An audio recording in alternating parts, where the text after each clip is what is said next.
الأصدقاء الأعزاء، الصديقات العزيزات في كل مكان، مرحبا. كثيرا ما سمعنا من النشطاء والصحفيين والسياسيين الممولين لحكومة أحمد الشرع، الحكومة المؤقتة، حكومة هيئة تحرير الشام، حكومة جبهة النصرة، بأسماء متنوعة والمحتوى واحد.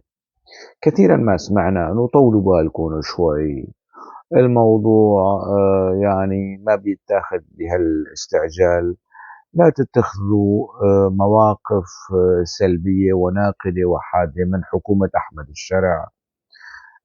ما مر على وجود شهر أو شهرين، وقصص كثيرة من هالتبريرات والتطمينات والترطيب الأجواء، ويعني تهدئة الخواطر.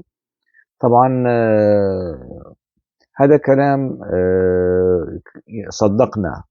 صدقناه ويعني عملنا به، ولكن حكومة أحمد الشرع تؤكد للسوريين يوما إثر آخر من خلال أدائها وسلوكياتها، اللي هي أكيد مش أخطاء فردية، وأكيد مش نقص في الخبرة والكفاءات، إنما فعل عمد وعن سابق إصرار وترصد وتصميم.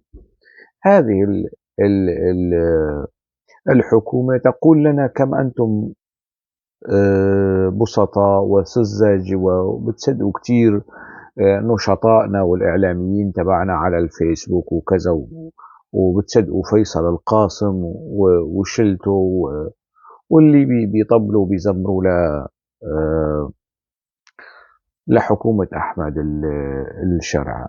طبعا أنا من ضمن اللي كنت يعني تفاءلت بهذه الحكومة، ويعني كنت من ضمن المثقفين اللي وقعوا، من المثقفين الكرد السوريين اللي وقعوا على بيان وقع عليه 177 شخص، 177 كاتب وكاتبة وصحفي وأديب وشاعر وفنان، كل الكتاب والأدباء أو أغلب الكتاب والأدباء الكرد السوريين وقعوا على هذا البيان، إلا ما نادر يعني لم يوقعوا. رحبنا بأحمد الشرع وبما حصل، ويعني قلنا نحاول أنه نصدق هالوعود والتطمينات، تطمينات أحمد الشرع بيجي بيطمئن الأكراد، بيطمئن أهلنا في عفرين وكذا، لكن من جهة يطمئن ومن جهة أخرى الحكومة تبعيته بتتخذ إجراءات بالضد من السلوك الوطني والوعي الوطني، وهالتفاصيل اللي يعني النظام السوري كمان كان بيحكي هيك، وكان بيقتل السوريين، بيحكي عن الوطنية وعن الدولة الوطنية والحكومة الوطنية والنظام الوطني، وهو كان يعني يوسع في السوريين قتلا وتخريبا وفسادا وتدميرا. نفس المصطلحات، نفس ال يعني الآن حكومة أحمد الشرع لا تملك تلك الآلة العسكرية المتوحشة، لا تملك الدعم الروسي، لا تملك الدعم الإيراني بنفس القدر اللي ملكته حكومة بشار الأسد. طيب لو حظيت حكومة الشرع وصلت إلى تلك المرحلة بحيث أن يكون لديها ذلك الدعم، سواء من تركيا أو من الغرب أو من الأمريكيين أو من أي جهة أخرى أو من الخليج أو من العالم العربي، وتعزز موقعها وتمسكنت لحين أن تمكنت، يعني ماذا سيكون موقف هذه الحكومة من منتقديها والمعترضين عليها أو المطالبين برحيلها؟ شو رح يكون موقف هاي الحكومة؟ سؤال يعني. طبعا هذه الحكومة تقدم لنا أنه بالفعل يعني من خلال الأحداث والتفاصيل والمجريات أنه أنتم بسطاء، سرعان ما بينضحك عليكم بكم كلمة، الوطنية والدولة الوطنية والحقوق المواطنة ودولة المواطنة وكلنا سوريين. طبعا كله غطاء مضلل كاذب خلفه يصار إلى التأسيس لدولة مركزية ولدولة دينية، ويعني خليط من الدولة الدينية والقومية مثل ما هو موجود في تركيا. الائتلاف الحاكم هو حزب الحركة القومية المتطرف، وحزب إسلامي محافظ هو حزب العدالة والتنمية. الطبقة الحاكمة المزاج العام الحاكم هو خليط من الديني والقومي في تركيا. شيء من هذا القبيل يصار إلى طهيه وطبخه وفرضه على السوريين، واللي مش عاجب يطلع برات سوريا، واللي بيحرر يقرر، من يحرر يقرر. هلا من كتر تكرار وحم التحرير اللي بيقولوه أنصار جبهة التحرير، هيئة تحرير الشام، مصدقين هالكذبة، يعني مصدقين انه هن بالفعل خاضوا الحروب الطاحنة والضروس، ويعني الجيش السوري او جيش نظام الاسد لم ينهار ولم يستسلم، يعني ومن دون حرب، من دون مقاومة. ومن كل حقلهم مصدقين انه يعني الموضوع جرى هكذا بدون يعني ضوء اخضر امريكي او اوروبي او حتى عربي، انه تعالوا يعني هي المجموعة نحطها في فخ السلطة ونشوف شو راح يطلع معاها. نفس القصة صار في مصر، صار في تونس، وبعدين الدولة التونسية والمجتمع التونسي صمدت في وجه النموذج الإسلامي للحكم والإدارة على زمن الغنوشي أو بقيادة الغنوشي. نفس القصة صار في مصر، جماعة الإخوان المسلمين والسلفيين، وصار افتراق ما بين السلفيين والإخوان، والسلفيين انحازوا للسلطة الجديدة، والإخوان يعني فعلوا ما فعلوا. عندنا في سوريا نفس القصة، قلتها وأكرر، يعني وجود الدولة دينية في سوريا مستحيل القبول به. لا الواقع السوري والتنوع السوري يقبل بوجود دولة دينية أصلا. كل يعني المرتكزات وأسس ومبادئ الدولة الوطنية ترفض الانزلاقات والانحيازات الدينية اللي بيطرحوها الشباب اللي بيحكموا ومبسوطين، يعني خليهم مبسوطين بهالموضوع. لكن أنا أثق أنه المسألة مؤقتة، كما كان مؤقتا في مصر ومؤقتا في تونس، سيكون الحال مؤقتا في سوريا أيضا. يعني خليهم هيك ينبسطوا شوي بنشوة النصر ويقدموا ويصدروا نفسهم على أنهم وطنيين، ويزبطوا مؤتمرات حوار وإعلان دستوري. وطبعا كل يعني أسبوع أو أسبوعين هنالك دفقة من الأكاذيب والأضاليل التي يعني تطفح بها تصريحات المسؤولين السوريين الجدد. يعني مسألة الحوار الوطني يعني قتلت نقاشا وأخذا وردا، أنه هو يشبه أي شيء إلا أن يشبه حوار وطني على أكثر من صعيد، على صعيد المدعوين، على صعيد آليات التمهيد لهذا الحوار. اللجنة التحضيرية لهذا الحوار كانت لجنة يعني مشوهة، يعني حسن الدغيم الرأس أو عقل أو الناطق باسم هاي اللجنة، وشوية يعني ناس آخرين يعني جابوهم كديكور، يعني هند قبوات قولا واحدا. يعني هي يعني طبعا لو كان قسد هي التي تحكم دمشق وظبطت هيك حوار وطني، لكانت هند قبوات موجودة في هذا الحوار. لو كان التحالف الديمقراطي السوري اللي مقره حاليا في برلين وبيرأسه الدكتور مروان خوري. لو كان التحالف هو اللي يدير العملية الانتقالية ويقود الحوار الوطني، لكانت هند قبوات أيضا موجودة.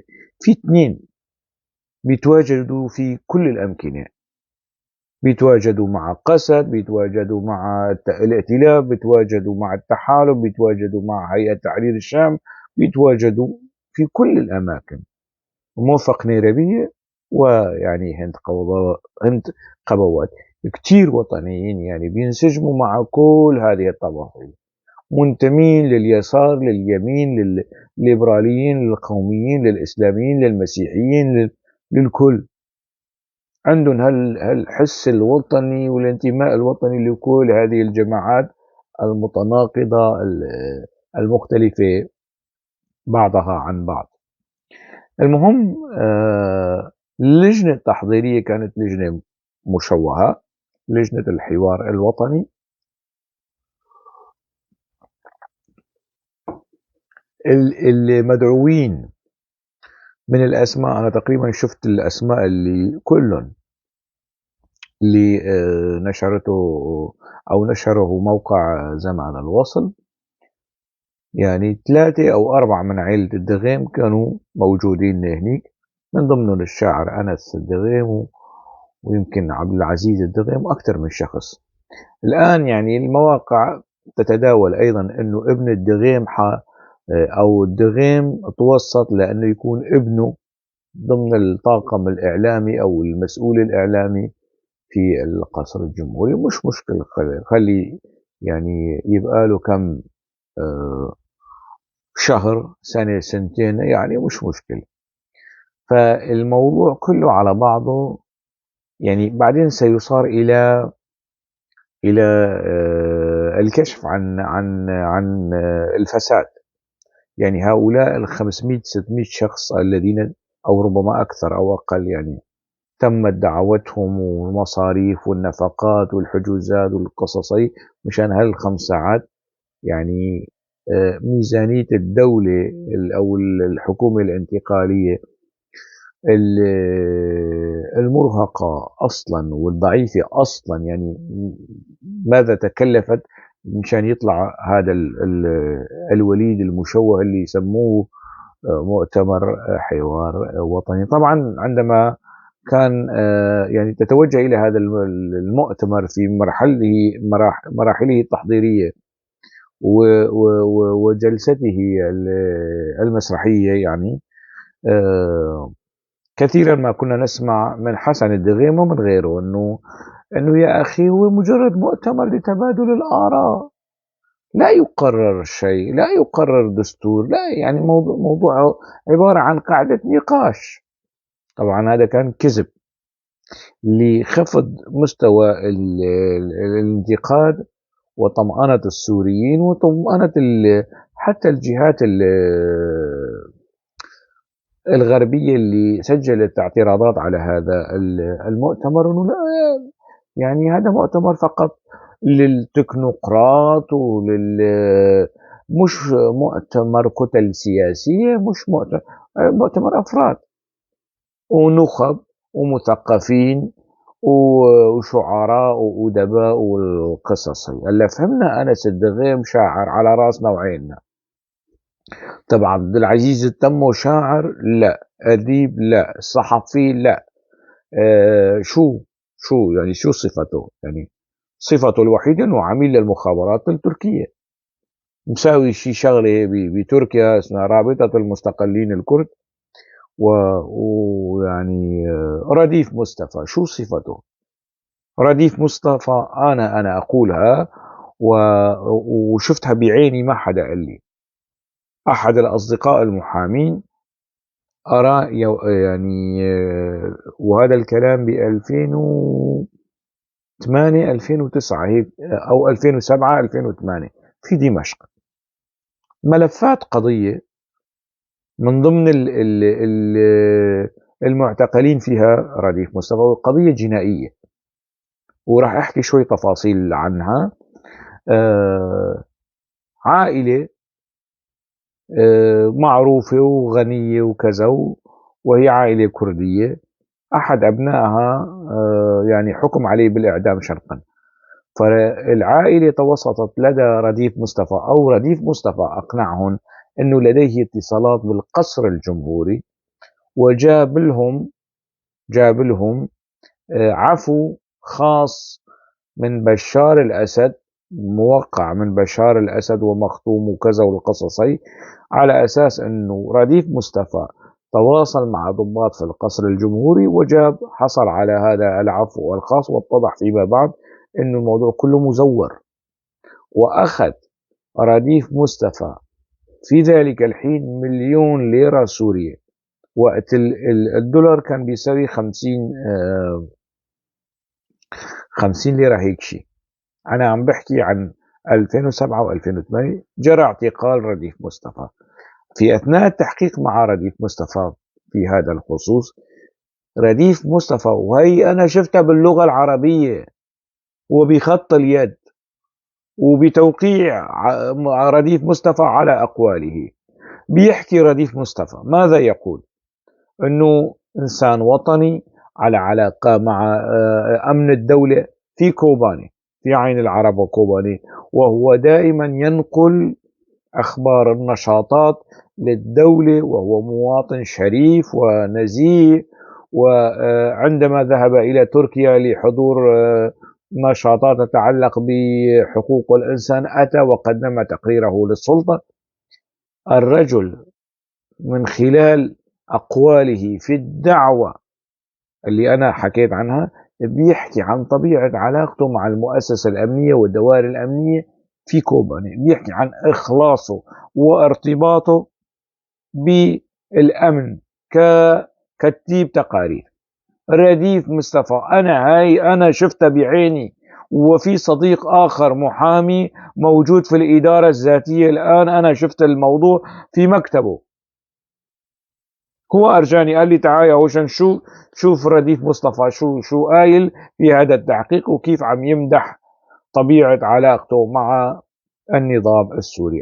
طبعا لما رديف مصطفى راح على تركيا خلاص، يعني الزلم، يعني الرجل يعني اعتاد على الاستزلام والاسترخاص، وانه يشتغل كتيب تقارير، ومش مهم عنده يعني النظام السوري، النظام التركي، احمد الشرع، هيئة تحرير الشام، هيئة تحرير المغرب، هيئة تحرير العراق، هيئة تحرير السعودية، اليمن، أي هيئة تحرير، أي سلطة، هو مستعد أنه يشتغل كتيب التقارير. هذا هو رديف مصطفى، يعني هو رديف لأي جماعة، لأي سلطة، وهيك هاي الكيمياء تبعه.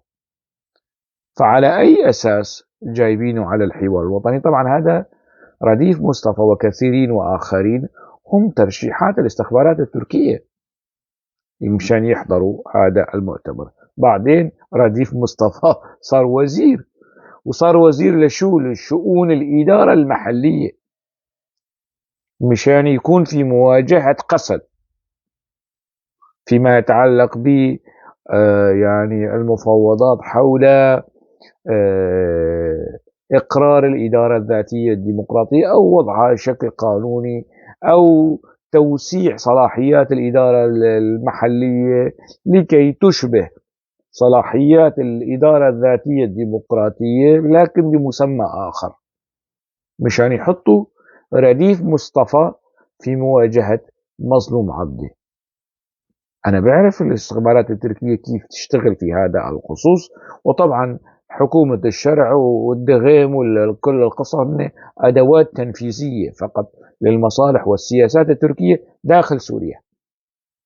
هي مش صدفة عبد العزيز التمو عميل والاستخبارات التركية يجي يصير وزير للإدارة المحلية، هو كان بعثي سابق للعلم. يعني الراحل مشعل التمو الشهيد الكبير مشعل التمو أول شهداء الثورة السورية من حيث القيادات، مش النشطاء. مشعل التمو كان قيادي، كان زعيم تيار، زعيم حزب، وشخصية محبوبة من النخب الثقافية والشباب في الكردية وحتى العربية. أول قيادي استشهد وفقد حياته في الثورة السورية وكان مشعل التموم. هذا عبد العزيز التموم من نفس العائلة وأخوه. على فكرة تقريبا كل عائلة مشعل التموم كانوا بعثية. طلال تمو اللي كان لواء في الداخلية السورية، لكن شخص محترم لم يتأذى منه أحد، بل خدم الناس. كانوا بعثيين لكن لم يتأذى منهم أحد. أنا عم بحكي عن عائلة التمو، هي عائلة كردية ومن الوجهاء ومن يعني وجهاء العشائر الكردية، و يعني باستثناء مشعل الوحيد كان المنتمي للحركة السياسية الكردية في سوريا ومنتمي إلى تيار يساري، هو تيار صلاح بدر الدين اتحاد الشعب، حزب الاتحاد الشعبي. مشعل هو الوحيد المعني والمهتم بالشأن الكردي طيلة حياتي حتى لحظة فقداني لحياتي، مشان العالم تفهم. يعني مو بس واحد يطلع لي جميل الحسن أو شو اسمه موصل عمر يقول إيه أخونا الشهيد مشعل التمو. لك يا حبيبي شو شتان ما بين مشعل التمو وعبد العزيز التمو.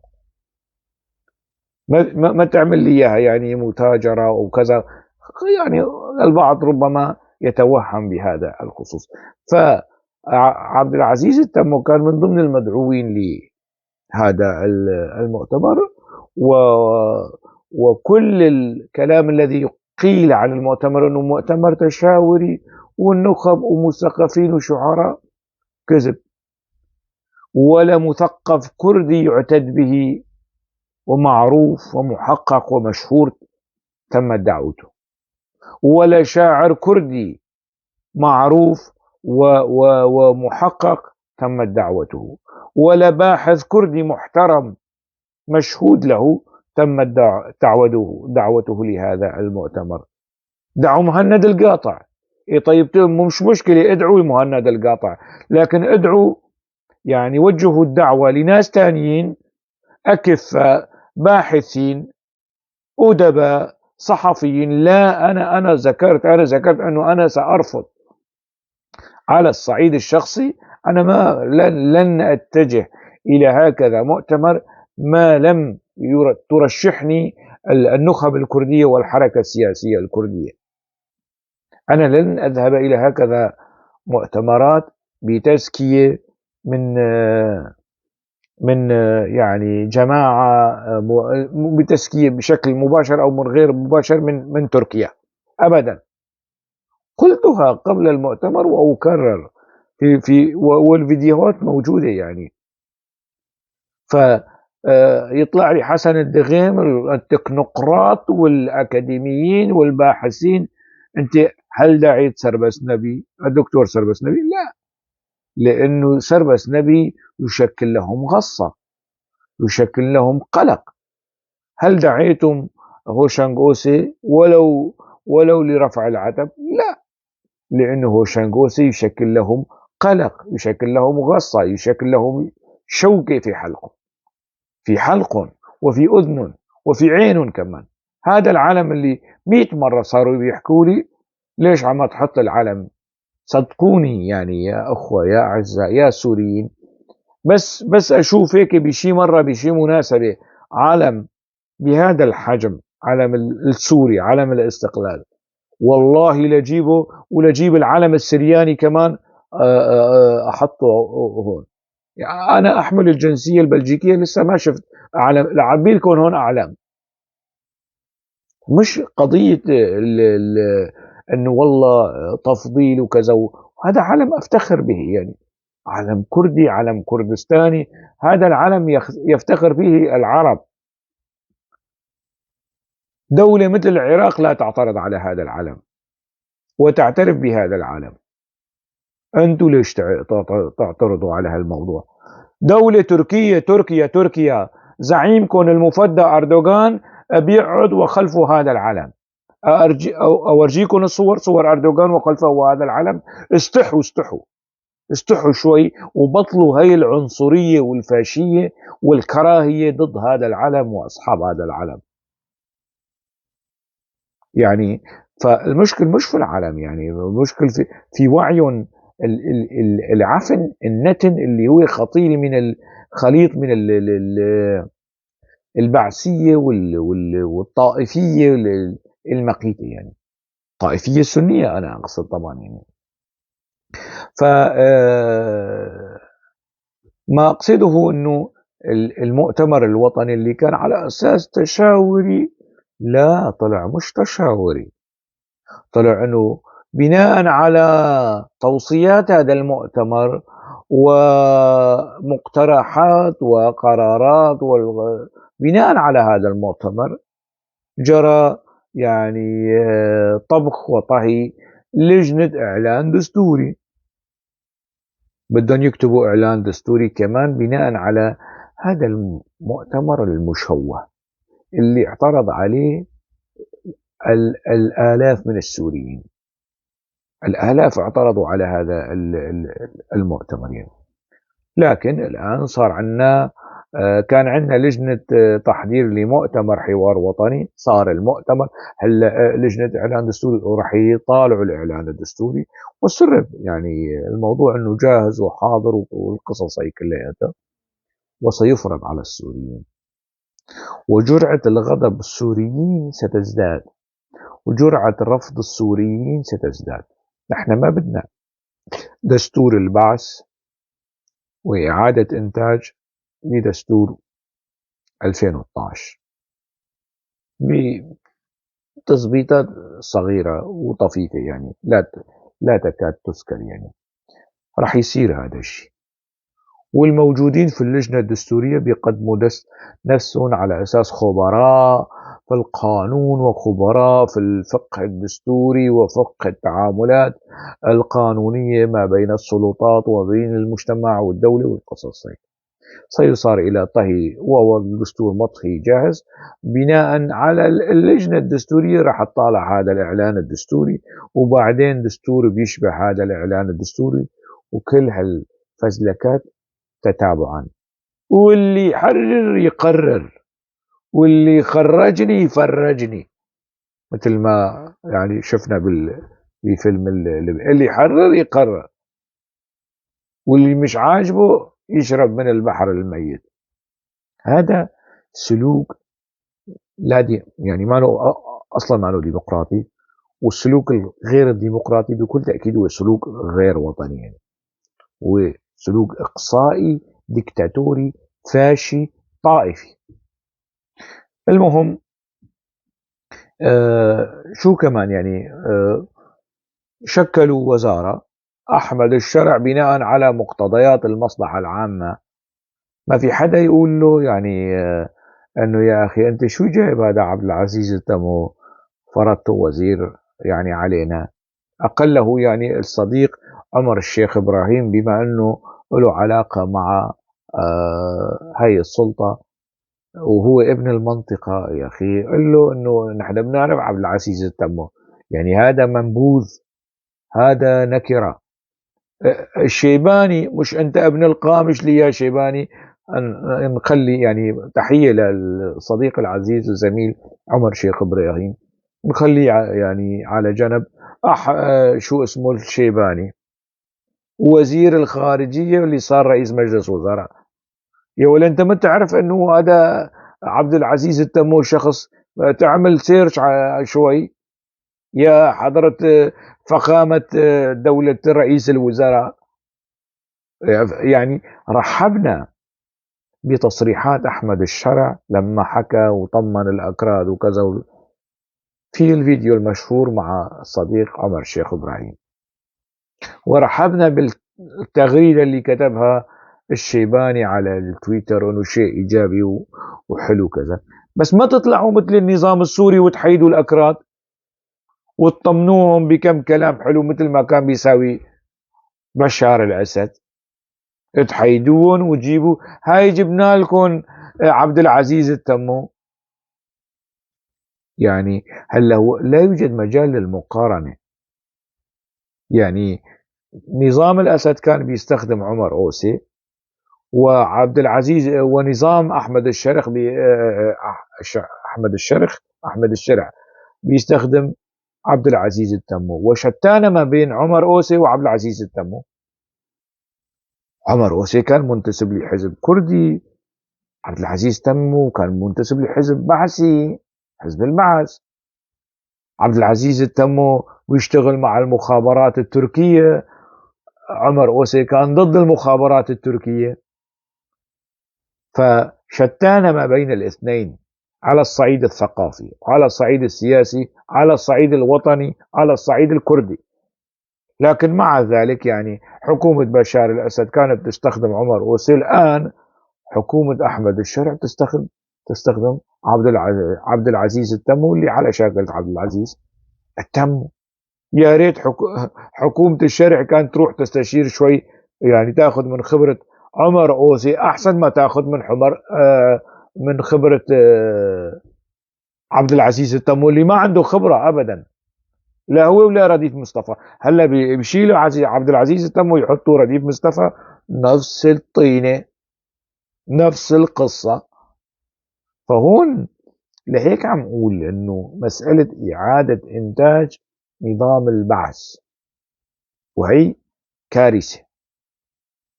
كارثة يعني هي تجبر الكرد إنه يا أخي هي الحكومة لا تمثلنا. الدروز بيقولوا هاي الحكومة لا تمثلنا، العلويين بيقولوا، السوريين كلهم بيقولوا هاي الحكومة لا تمثلنا، هاي الحكومة تمثل المستفيد منها.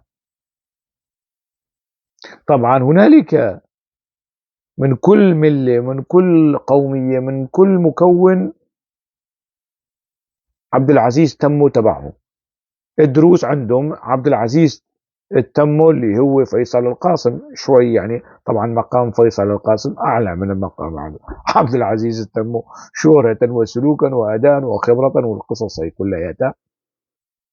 بالرغم أنه هن بيلتقوا سوا فالخندق التركي وخندق الأتراك واحد، أو يقال الكرد زال صامد يا تركي صامد. يعني نغير شوي من نشيد البعث، يعني نسويه نشيد الدور السوركيين. يعني عند الدروز في عندنا هذا، عندهم عبد العزيز تموا بتسمية أخرى. عند العلويين ممكن يشوفوا واحد هيك، يعني عبد العزيز تموا بتسمية أخرى.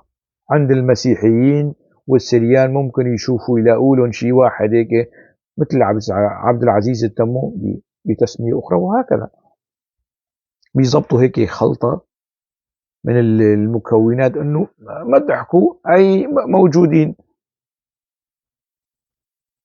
فيصل القاسم وماهر شرف الدين، الدروز اوعى تحكوا كلمة، ها ترى جماعتكم موجودة وفي في الصدارة وفي الوجاهة والقصص هي. الأكراد ما تحكوا، هي عبد العزيز التمو ما بعرف شو، وهكذا. ويصار إلى تقديم نسخة مشوهة رديئة من دولة البعث بعنوان جديد انه والله سوريا ما بعد دولة البعث وما بعد نظام الأسد. مقصدي من هذا الكلام يعني حكومة أحمد الشرع الانتقالية بنخبها، بعجرها، ببجرها، بموسى عمرها تكذب على السوريين ليل نهار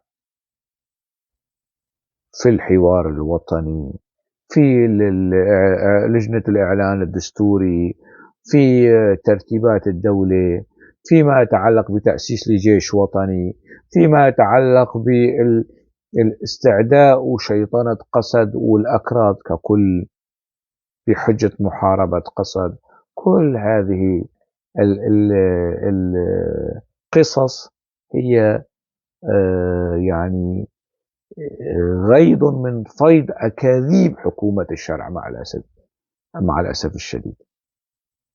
ويعني رح يستمر حبل الكذب هذا شوي، ونحن يعني مغلوبين على أمرنا، مجبرين أنه نصدق شوي. نصدق ونحط إيدينا على قلبنا ونقول يعني ماذا تخبئ لنا حكومة موسى الشرع أو أحمد الشرع، ماذا تخبئ لنا من أكاذيب جديدة، وإنه ونحن ويفكرونا مساطيل إنه سذجوا وراح نصدق هالأكاذيب. هذا جزء أردت أن أوصله إليكم من آرائي ومواقفي وانتقاداتي لهذه الأكاذيب. يعني أن بقيت الوحيد، السوري الوحيد، الكردي الوحيد على وجه البسيطة، فلن أصدق من الآن فصاعدا أقاويل حكومة الشرع، لأنه الأفاعيل والمفاعيل والأفعال تكذب هذه الأقاويل، تناقضها تماما. فأنا خايف قصة أحمد الشرع بتصير مع السوريين مثل قصة الراعي والذئب. أتمنى أن المرحلة لا تصل إلى تلك النقطة اللي ما عاد فيها السوريين يصدقوا أبدا، حتى لو بيحكي صدق، لأنه التكرار بالتقادم، تكرار ما حدا رح يصدق أحمد الشرع وحكومته ومسؤوليه وإعلاميه وعجره وبجره وغجره وكل المستفيدين، الذباب المستفيد من هالسلطة المؤقتة، وهي مؤقتة. أنا واثق أنه هي مؤقتة، سنة، سنتين، 3، 5 مؤقتة، وسجلوا هذا الكلام علي. دمتم بخير، ألقاكم في موضوع آخر، في رعاية الله.